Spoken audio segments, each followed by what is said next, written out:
Muy buenas noches, gracias por su sintonía a Debate con Nacho Castillo. Soy Eduardo Arévalo y a las puertas de un nuevo fin de semana le damos el gusto a usted de que nos pueda sintonizar y para nosotros también un placer acompañarles esta noche que tendremos una entrevista especial como todos los días. Vamos a conversar a la distancia hasta San Miguel con Sidney Blanco, ex magistrado de la Corte Suprema de Justicia y juez primero de sentencia de San Miguel, a quien le damos la más cordial bienvenida esta noche. Doctor.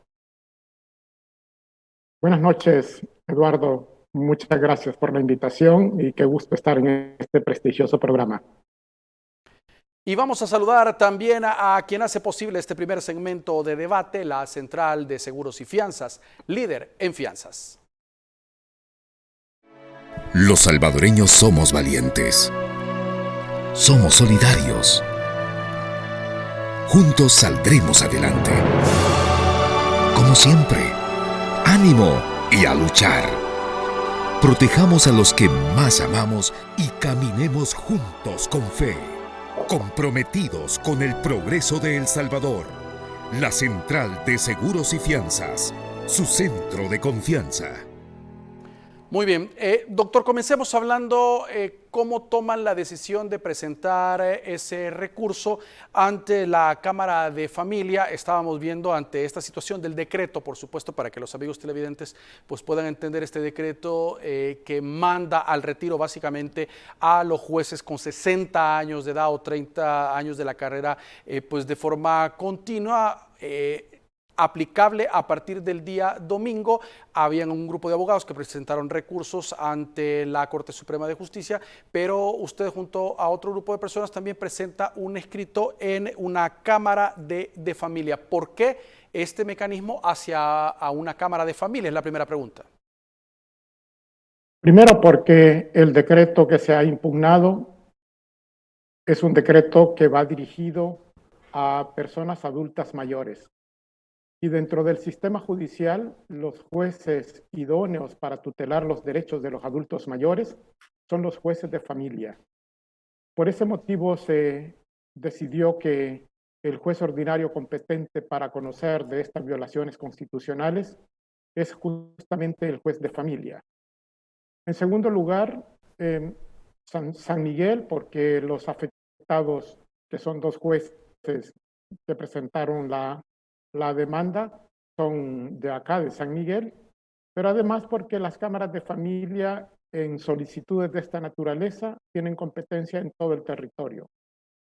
Por lo tanto, se decidió acudir al juez de familia por ser el juez competente e idóneo para tutelar un derecho fundamental de un sector que ha sido atropellado por el Estado.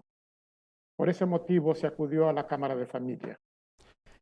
Muy bien, la resolución dictamina que ordena suspender el decreto legislativo, pues que contiene la reforma que decíamos a la ley de la carrera judicial, ordena a la Corte Suprema de Justicia, ordena a la Asamblea abstenerse de realizar actos que contravengan derechos humanos contra los demandantes como a los jueces de más de 60 años. Eso es parte de lo que establece.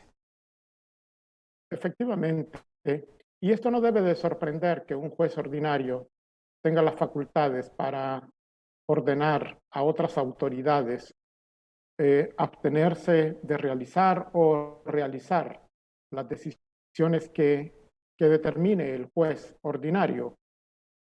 En una democracia es normal que un juez pueda detener decisiones de un presidente de la República o pueda detener las decisiones de la Asamblea Legislativa, porque la Constitución atribuye al órgano judicial la investidura de juzgar y hacer ejecutar lo juzgado.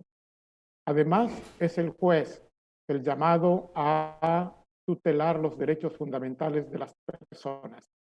Este decreto de reformas a la ley de la carrera judicial constituye una arremetida, así le he llamado yo, en contra de un sector especialmente vulnerable, como son las personas adultas mayores. La Constitución, el Código de Familia, la Ley de Protección del Adulto Mayor y el sistema interamericano, la Convención Interamericana de los Derechos Humanos para los Adultos Mayores, protegen a este sector y ordenan a los estados que se abstengan de dictar políticas o emitir leyes que vayan en detrimento de los derechos de los adultos mayores. Por ese motivo, creemos que la decisión de la Cámara de Familia es una decisión debidamente fundada, justificada, amparada en leyes, en la Constitución y también en el derecho internacional, que solo puede ser revisada por otras instancias, por la vía de recursos o a través de decisiones que puedan adoptar legítimamente otras autoridades que también la Constitución contempla. Es que esa era la siguiente pregunta, doctor. En su carácter también de ex magistrado de la Corte Suprema de Justicia, este día, desde las 8 de la mañana, inició una reunión de corte plena. Se presume, porque no hay información oficial, que iban a analizar este tema como punto de agenda. ¿Esto lo puede analizar la Corte por default, es decir, conociéndolo directamente por decisión de ellos, o hay que presentar tanto abogados, diputados o alguna persona afectada un recurso, y qué sala, si sería lo de lo constitucional, contencioso administrativo, o cuál debería de verlo y el trámite a seguir en todo caso? Hay una prohibición en la Constitución de que ninguna autoridad pueda abocarse a causas pendientes. Esto significa que la Corte Suprema de Justicia no tiene facultades, si no es por la vía de algún recurso contemplado en la ley, no tiene facultades para abocarse al conocimiento de esta sentencia, de esta resolución de la Cámara de Familia. Como digo, a menos que se interpongan algún recurso que luego lo decidirán los propios magistrados. Pero esto no se puede arreglar con una llamada por teléfono reprendiendo al magistrado que emitió la resolución, ni se puede arreglar llamando en nombre de la Corte Suprema de Justicia para que se decline de esa resolución, porque allí habría un abocamiento eh, indebido por parte de estos funcionarios. De manera que las resoluciones judiciales, como hemos dicho, siempre se atacan por la vía de los recursos. Y si van a recurrir contra esa decisión, tienen que esperar a ser formalmente notificados y luego plantear los recursos que corresponden. Pero a mí me parece, Eduardo, que esta resolución está suficientemente sustentada, debería ser respetada por las autoridades, porque la resolución pretende evitar la consumación de unas violaciones graves a los derechos humanos de las personas mayores. Por ser una resolución de Cámara de Familia, no tendría competencia la Sala de lo Constitucional en este caso, doctor. Contra las decisiones de los jueces también cabría un recurso de amparo, porque los recursos de amparo están previstos justamente para tutelar los derechos de las personas. Tendría que presentar una demanda de amparo, digamos. Si alguien quiere impugnar una decisión contra un juez, podría presentar una demanda de amparo, pero tendría que cumplir ciertos requisitos. Y uno de ellos es que se hayan agotado los recursos internos ante los jueces ordinarios, que yo creo que no sería el caso, porque la resolución de la Cámara acaba de pronunciarse. Y para que la Sala de lo Constitucional pueda conocer de una decisión de un juez de instancia, tendría que esperar el agotamiento total del proceso para poder valorar si ese juez, al momento de emitir una sentencia, infringió a un derecho fundamental. Pero yo tampoco le veo éxito, no le vería éxito a una demanda de amparo contra una decisión que tutela derechos, justamente porque los amparos han sido contemplados para tutelar los derechos. Y yo en lo personal considero que la decisión de la Cámara de Familia es una manifestación jurisdiccional de la tutela de ese derecho. Yo no recuerdo que la Sala de lo Constitucional haya fallado en contra de una decisión de un juez que tutela derecho. Muy bien, estábamos leyendo también las posiciones de abogados o personeros del gobierno que decían y cuestionaban, decía la resolución porque aseguran que solo llevaba la firma de un juez y debería de ser al menos dos, argumentaban, y también decían que el juez Calixto Zelaya tenía conflicto de interés, ya que estaría dentro de las personas de los 249 jueces que estarían aplicando por el tiempo de la edad para este retiro. Claro, las resoluciones, como todas las resoluciones, eh, pueden interpretarse de distinta manera según sean los intereses. Eh, como digo, en mi opinión, es una resolución fundada, apegada a derecho, es competente, está suficientemente razonada. Y quienes la adversan podrían decir lo que has leído, lo que has dicho. Pero yo creo que la propia sentencia da las explicaciones por qué está firmada solo por un magistrado y por qué el magistrado, en su consideración, tiene competencias para dictar una resolución de esa naturaleza. Ciertamente, las cámaras están integradas por dos magistrados. Sin embargo, hay algunas decisiones que la propia ley procesal civil y mercantil, autorizan a un solo magistrado, al magistrado presidente, para emitir resoluciones de trámite y cualquier otra resolución. Obviamente, lo que no puede hacer un solo magistrado es dictar una sentencia definitiva, pero dictar una resolución de esta naturaleza en condiciones apremiantes para tutelar los derechos, la ley faculta al magistrado para emitir la resolución que emitió. Acordémonos que no es una sentencia definitiva, Eduardo. Claro. Ahorita lo que ha ocurrido es una admisión de una solicitud de medidas cautelares, que son decisiones urgentes que se deben adoptar para intentar consumar violaciones a derechos fundamentales. Y eso es lo que ha hecho la Cámara.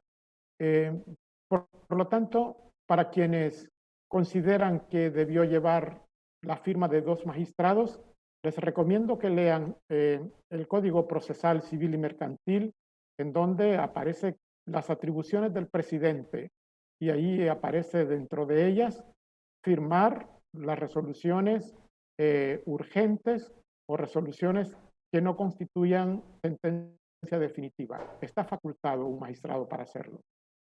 Muy bien, tenemos que hacer la primera pausa del programa, ya regresamos. Doctor Sidney Blanco, estábamos viendo también hasta el día de ayer, conocimos la postura del juez sexto de instrucción, Arévalo Ortuño, dijo que iba a presentar su renuncia. El juez Jorge Guzmán, que lleva el caso El Mozote, también dijo que dejaría el cargo el 26 de septiembre, cumpliendo con las reformas a la ley de la carrera judicial. Algunos datos, porque no ha habido una comunicación oficial por parte de la Corte hasta el momento, pero hablan de hasta 77 jueces que habrían renunciado y 80 que habrían solicitado sumarse al régimen de disponibilidad, pues desde hace algunos días hasta la fecha. ¿Cómo ve usted esta situación y la decisión que han tomado algunos jueces, por lo menos al respecto? Y algunos han dejado claro esto, mientras hay algún recurso o algo formal, decían, o alguna instancia, pues obviamente que ponga fin a esta situación.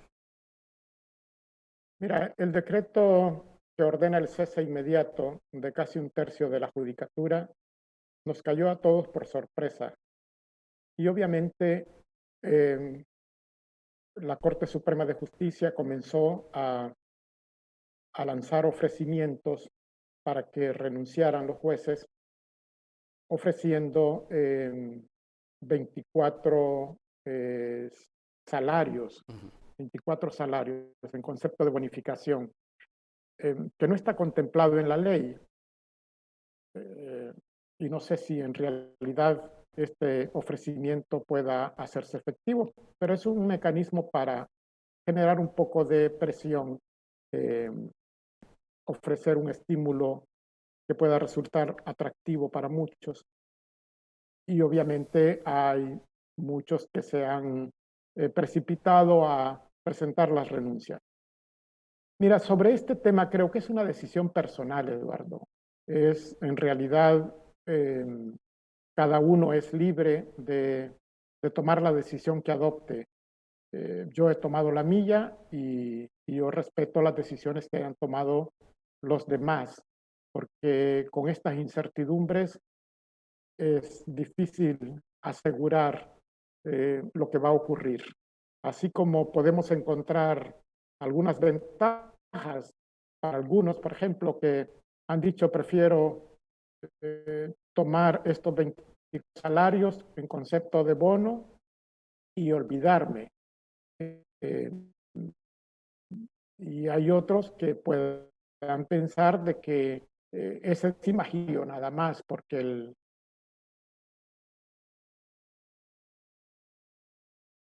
recursos para destinarlos a bonificaciones a jueces que decidan renunciar. De manera que mi opinión es que cada uno debe de tener la propia decisión, la libertad para presentar la renuncia, y otros, entre los que me encuentro yo, he decidido no renunciar. No renunciar porque me parece que es un decreto totalmente inconstitucional, es indigno, ofensivo, es una violación, pero terrible, a los derechos de los adultos mayores, y he decidido mejor no presentar la renuncia, sino que esperar a ver qué ocurre si la Corte Suprema de Justicia y la Asamblea Legislativa obedecen la decisión de la Cámara de Familia. Muy bien, estaba leyendo también que decía que estos 24 salarios saldría de un refuerzo presupuestario que la misma Corte Suprema de Justicia estaría solicitando al Ministerio de Hacienda. Decían que ese procedimiento lo harían posteriormente y de ahí saldría esta partida de fondos.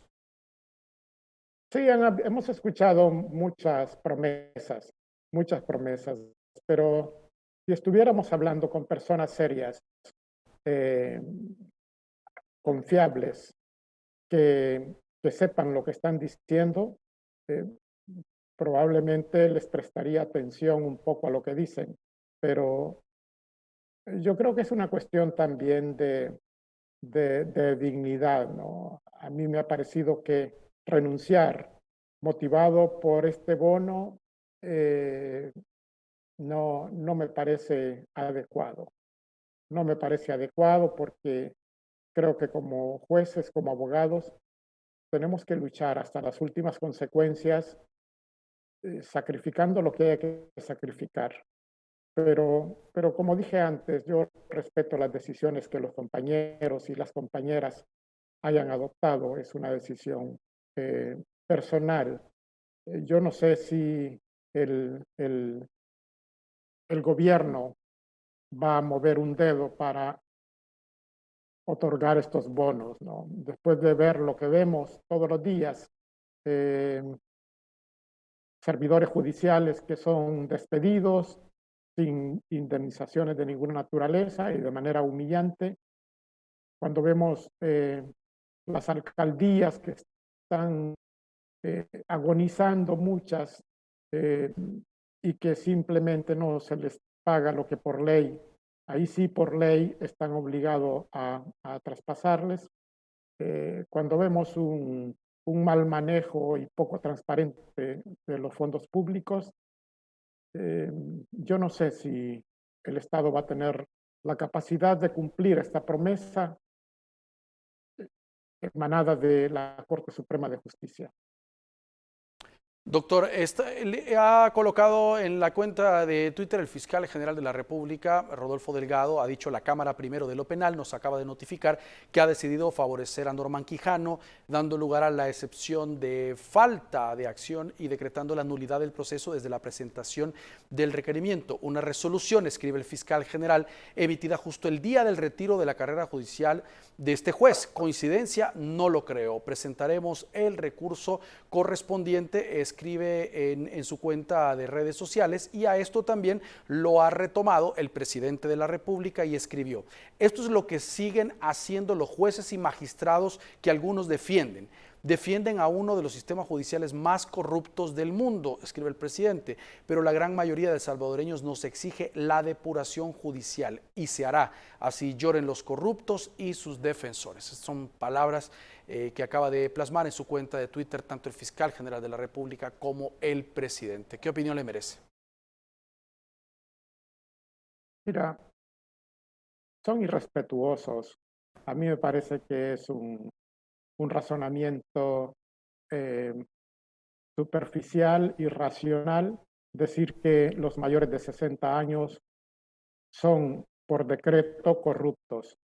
Además de eso, me parece que no es la forma adecuada, civilizada. Eh, Casi que no tengo palabras para poder dar mis valoraciones sobre esa manera de considerar el sistema judicial. Dentro del sistema judicial hay personas mayores de 60 años que gozan de mucho respeto, que yo admiro por su honestidad, por su experiencia, por su manera correcta de conducirse. Ese es el sistema judicial. Y yo creo que la edad no es determinante para identificar si una persona es corrupto o no. La actitud del señor presidente es como la de un niño, ¿no? Un niño, no sé, resentido, acomplejado, un niño con serios problemas de berrinches y es difícil hablar desde la racionalidad. Además, también se ha conocido otros recursos que han sido presentados, como decía, paralelamente al que se presenta en San Miguel, también ALAC Funde presentó otro recurso para inaplicabilidad de las reformas a la ley de la carrera judicial. Esto fue presentado precisamente a la Corte Suprema de Justicia. Hay otros, incluso hablan de instancias internacionales, donde estarían presentando estos recursos a fin de evitar que pueda pues, entrar en vigencia y ejecutarse. Sí, yo creo que hay muchas acciones válidas, jurídicas, que tienen que agotarse. Y este era el razonamiento de un grupo de jueces, ¿no? Agotemos todas las vías que tenemos, legales, en la forma que tiene que ser, y, y eso es lo que nos corresponde. Pueden aparecer muchas vías para atacar este decreto y también pueden aparecer otras para defenderlo. Pero de lo que sí estamos conscientes es que este mecanismo no va a alcanzar el objetivo que están anunciando, que a mí me parece que tanto la Asamblea Legislativa como el presidente de la República saben conscientemente que emitir un decreto para expulsar los jueces mayores de 60 años ni está combatiendo la corrupción, ni está depurando un sistema judicial, sino lo que está haciendo es trabajando en el sentido de disponer de plazas vacantes para ser ocupadas por personas que puedan ser simpatizantes suyas. Yo sí tengo claro que ese es el objetivo. A mí cuando hace la afirmación de que es con el propósito de depurar el sistema judicial, ellos saben en el fondo que no es este el mecanismo.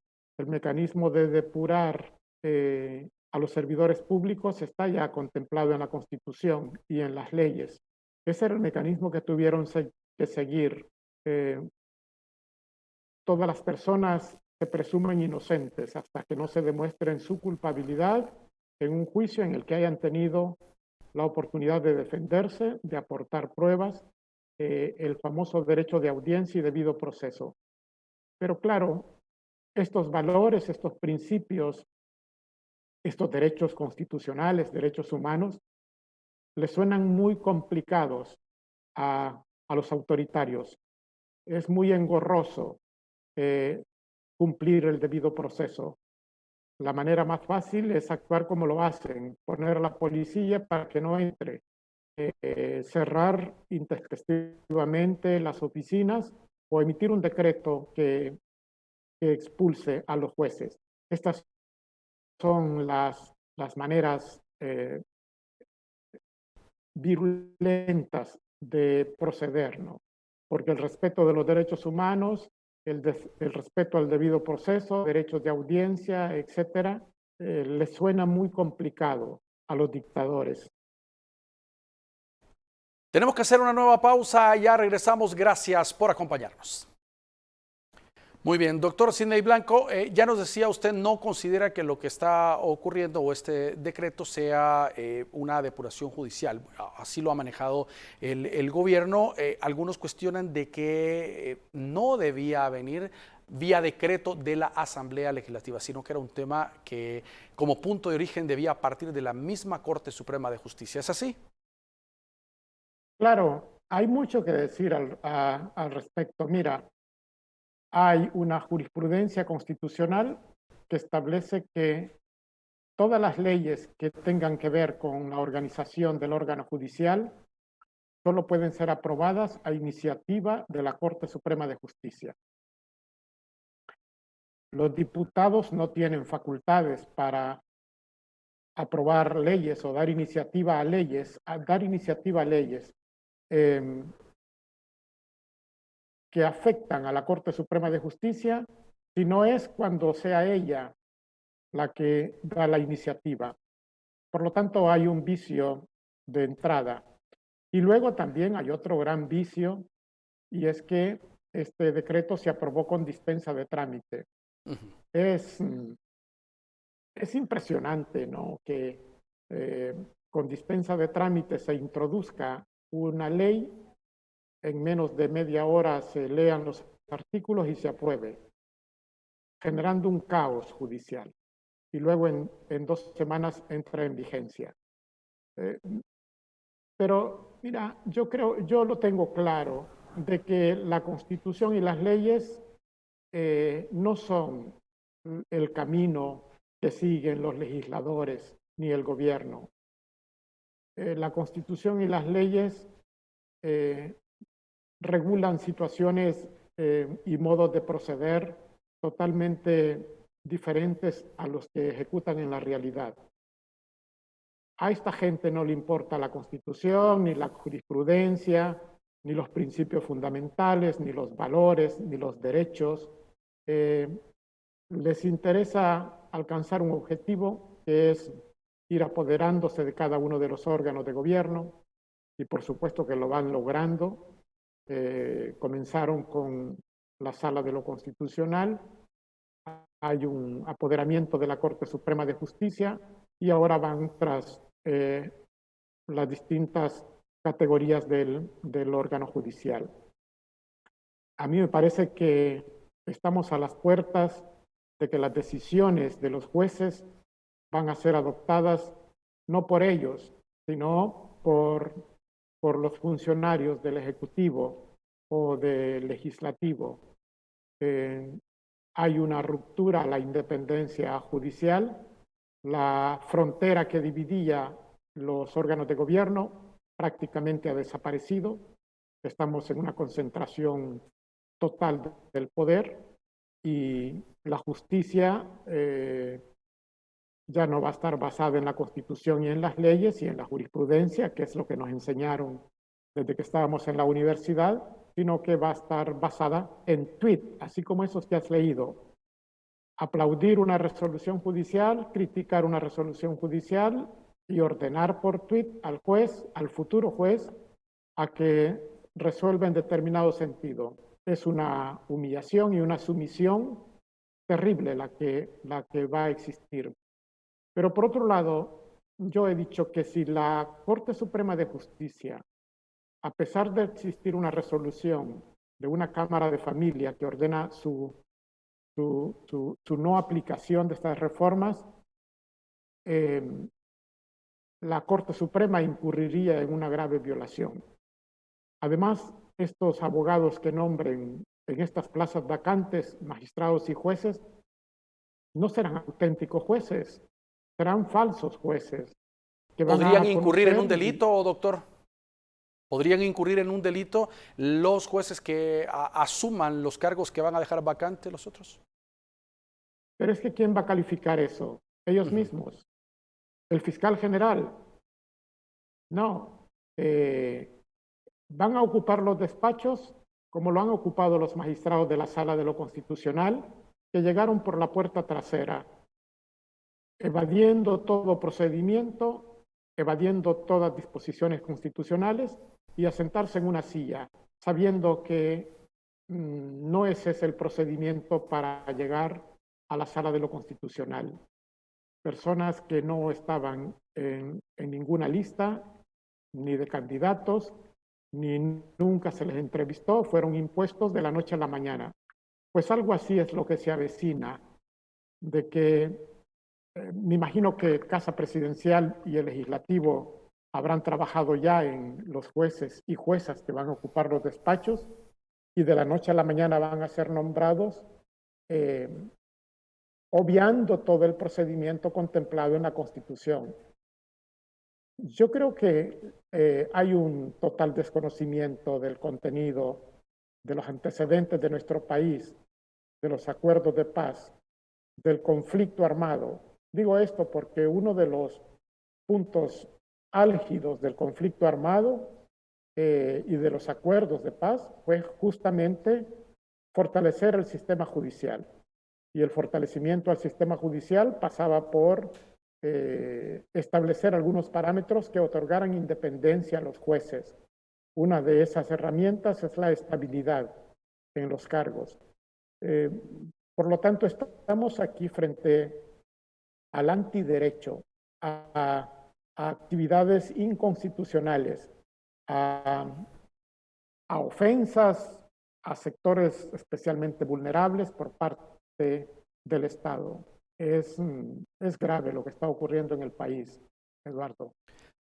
Hay algunos, doctor, que aseguran que tampoco había quedado muy claro en el decreto de reforma a la ley de la carrera judicial quién sería el ente encargado de hacer la evaluación y decir este juez se mueve a este tribunal para los que se quedaran, o decidir, bueno, serán estos los que se van a mover en sustitución de una facultad que algunos aseguran, pues del Consejo Nacional de la Judicatura, pero que no había quedado establecido así en el decreto. Claro, es que este decreto, como dije antes, evade las reglas constitucionales, porque la Constitución establece que la Corte Suprema de Justicia va a nombrar jueces de las ternas que proponga el Consejo Nacional de la Judicatura. Esto significa que en cumplimiento de esa disposición, normalmente para ocupar una plaza vacante en una judicatura, el Consejo Nacional de la Judicatura hace una convocatoria, capacita a los candidatos, los evalúa, los examina y luego finalmente propone una terna a la Corte Suprema de Justicia. Y la Corte Suprema de Justicia hace lo propio para que finalmente el Pleno de la Corte elija a ese juez. Pues con este decreto se saltan todo ese procedimiento y se dice expresamente, se faculta a la Corte para hacer los traslados y nombramientos en las plazas que queden vacantes. Por eso es que he dicho de que si la Corte actúa de conformidad con ese decreto contrario a la Constitución, estará creando unos funcionarios falsos, unos funcionarios que no son la garantía del juez natural que prevé la Constitución, porque la garantía del juez natural que prevé la Constitución es el juez que ha seguido todos los procedimientos para que sean investidos de ese poder jurisdiccional. Pero si hay un desconocimiento de todos esos procedimientos, estaremos enfrente de una persona que ha cumplido unas formalidades aparentes, pero que en realidad no tiene las acreditaciones ni ha seguido el procedimiento constitucional. El decreto de reforma evade todos los procesos contemplados en la Constitución y autoriza expresamente a la Corte para que haga los nombramientos y los traslados sin seguir esos procedimientos constitucionales. También escuchaba a otros abogados que decían, mire, la parte pues obviamente directa del impacto de este decreto se ve visiblemente en los jueces, pero también muchos de los ciudadanos que tienen procesos esperando muchos años, como caso El Mozote u otros terrenos o cualquier otro tipo, pues al hacer un cambio de este tipo se va a ver retrasado, es decir, habría ciudadanía que también se vería afectada, aseguraban algunos abogados. Y mira, es compleja la actividad judicial, en realidad. Creo que la actividad judicial no es lo suficientemente rápida como los usuarios quisieran. Y con este cambio brusco que se va a producir, me imagino que casos tan complejos como el caso del Mozote va a sufrir algún retardo adicional, porque para que un juez llegue a conocer las miles de páginas que hay en un expediente y actualizarse, pues requerirá de algún tiempo. Obviamente tendrá que existir todavía más retraso del normal, ¿no? Uh-huh. Muy bien, vamos a hacer la última pausa del programa y ya regresamos. Estamos conversando pues esta noche con Sidney Blanco, ex magistrado de la Corte Suprema de Justicia, actualmente juez primero de sentencia de San Miguel. Ya volvemos.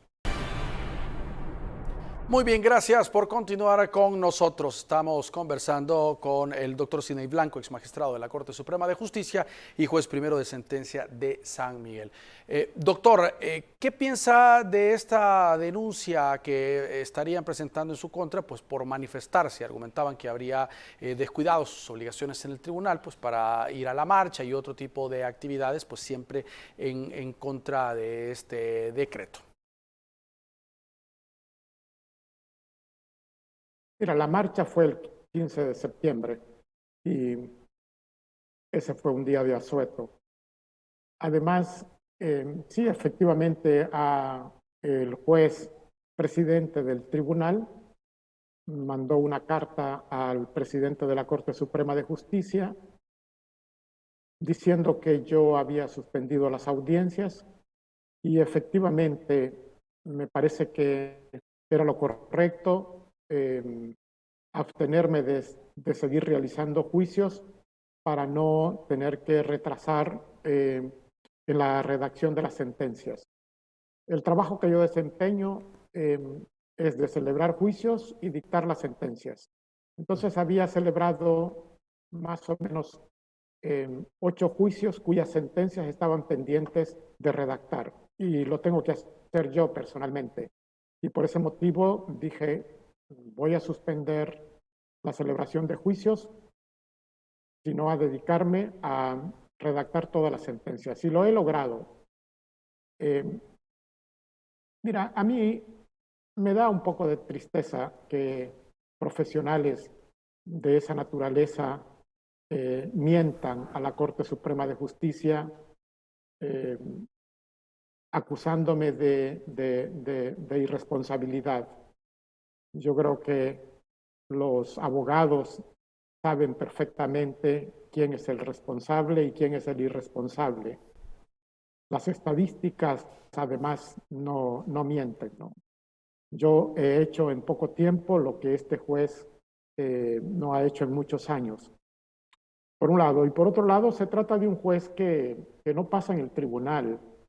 Él viaja constantemente a San Salvador a hablar, porque habla hasta con las piedras, intentando escalar posiciones, y es la manera que él ha decidido escalar posiciones, poniendo en mal a los demás, algo así, haciendo el papel de como dije ahora, haciendo el papel del chambroso del pueblo, ¿no?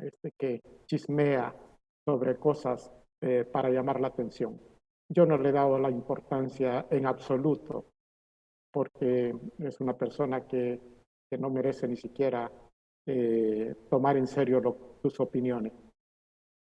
Doctor, y en torno a las sanciones o la incorporación, más bien dicho, de los magistrados de la Sala de lo Constitucional en esta extensión de la lista Angel, que se dio a conocer por parte de la encargada de negocios de la Embajada de los Estados Unidos por sus actuaciones, ¿qué opinión le merece? Bueno, cada país tiene sus propias políticas de intervenir en asuntos democráticos, en intervenir, en colaborar con la democracia en la región. Creo que nosotros no podemos vivir aisladamente. El Salvador tiene, como todos los países, que interactuar con otros países. Otros países ponen condiciones para establecer buenas relaciones, armonías, y son decisiones de cada uno de los países. Ahora, si los Estados Unidos ha decidido incluir a los magistrados de la Sala de lo Constitucional como corruptos o antidemocráticos, es decisión muy de ellos, ¿no? Tendrán las razones y las pruebas para calificarlos como tales. Yo no puedo ni estar a favor ni en contra. Son decisiones que habrá que respetarlas, sobre todo decisiones provenientes de otros países que ponen las condiciones para mantener o conservar relaciones que son indispensables. Para un país como los Estados Unidos, creo que es importante que América Latina y El Salvador en particular, por su destino de muchos salvadoreños, mantener relaciones armoniosas. Me parece que es un tema muy delicado, la ruptura de las armonías con un país como los Estados Unidos, que ha colaborado mucho en fortalecer la democracia en el país. Muchos de nuestros conciudadanos residen en ese país y por lo tanto creo que es de lógica entender que conviene mantener unas relaciones apropiadas con nuestros vecinos. ¿Y cómo ve la reacción del presidente de la República pues, al conocer esta situación, esta incorporación y sobre todo los señalamientos que la encargada de negocios, Jean Mains, pues hacía precisamente en TCS, en frente a frente, donde decía que El Salvador se está pues, encaminando o mandando unas señales no muy claras en cuanto a la democracia? Mira, bueno, es lamentable, como digo, que se haya llegado a niveles tan tensos de las relaciones con los Estados Unidos. El presidente sabrá la manera de conducir las relaciones internacionales porque es una de las atribuciones del presidente de la República según la Constitución. Lo único es que no se ve hacia dónde van a estar orientadas el posicionamiento de El Salvador como país frente a esta debilidad y peligro con que se encuentran estas relaciones con los Estados Unidos. No sé si el presidente pudiera explicar por qué su comportamiento de esta manera con una nación como los Estados Unidos. Tal vez podríamos comprenderlo, pero es que más allá de los tweets, eslogan que suele dar el presidente, no hemos escuchado una postura técnica, seria, de altura, que nos pueda convencer a los salvadoreños de que es el comportamiento natural que debe de tener un país.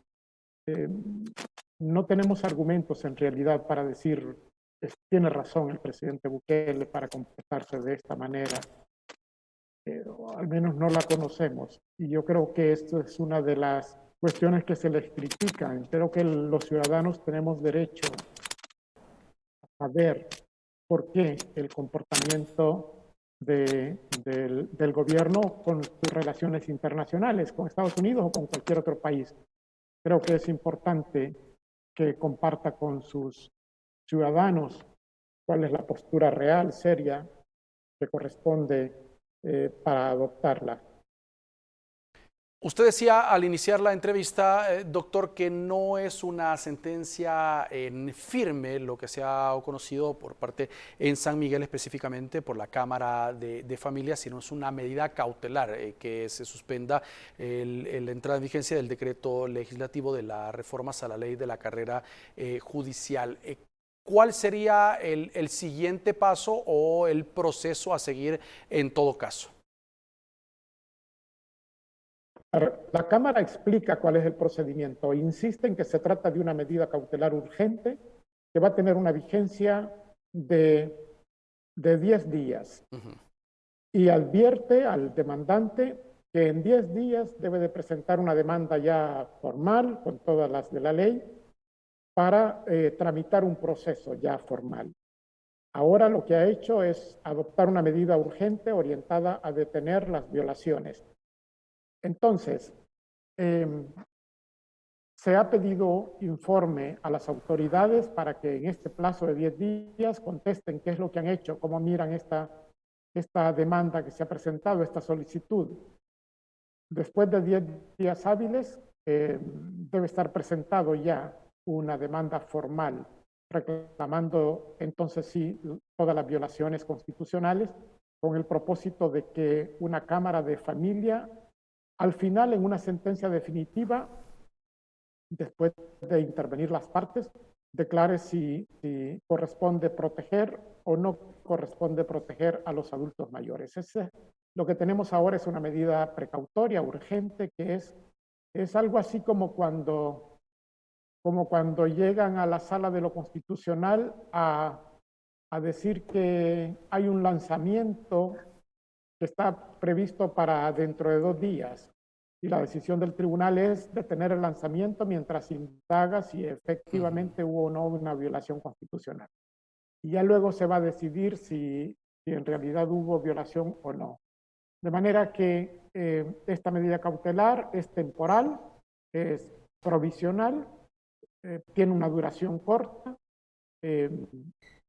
luego tienen que presentar ya formalmente una demanda ante la misma Cámara. Muy bien, y ya para finalizar, el presidente de la Asamblea Legislativa ha escrito a través de las redes sociales también y dice: el sistema judicial corrupto, ese que están defendiendo algunos pocos que se resisten a las transformaciones, decide dejar ahora favorecer a Norman Quijano. Así se despiden algunos jueces regalándole la libertad a un político que tiene sobradas causas para estar en prisión. Dice a través de redes sociales: esto es lo que defienden y por lo que pelean hasta periodistas y maestros de la democracia que se dicen a sí mismos independientes. La Cámara Primero de lo Penal es la que ha decidido semejante aberración. Uno de sus integrantes es un ex magistrado de la Sala de lo Constitucional, pues se escribe a través de redes sociales. También el presidente de la Asamblea pues pronunciándose al respecto. Su valoración. Sí, esto es lo que nos espera, que el presidente estará aplaudiendo resoluciones si le parecen bien, pero el presidente va a estar atacando si le parecen mal. Y se ha desdibujado totalmente el papel del sistema judicial.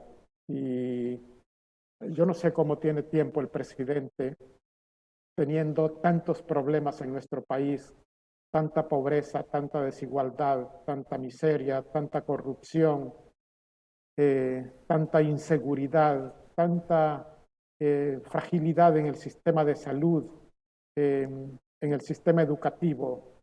No sé de dónde hace tiempo para estar respondiendo y enviando tweets y ocupándose de los pleitos insustanciales. Yo en lo personal, obviamente no voy a opinar sobre una resolución que haya emitido esta Cámara. Muy bien. No soy de Arena ni soy del FMLN, soy un juez con 25 años de experiencia. Entregado totalmente a la judicatura y por lo tanto creo que uno al ocupar cargos de esta naturaleza debe guardar las formas y el respeto a las personas. Muy bien. Doctor, gracias por acompañarnos esta noche. Muchas gracias a ti, Eduardo, por la invitación y un gusto. Y gracias a ustedes por su sintonía. Por supuesto, los esperamos el próximo lunes. Disfruten su fin de semana.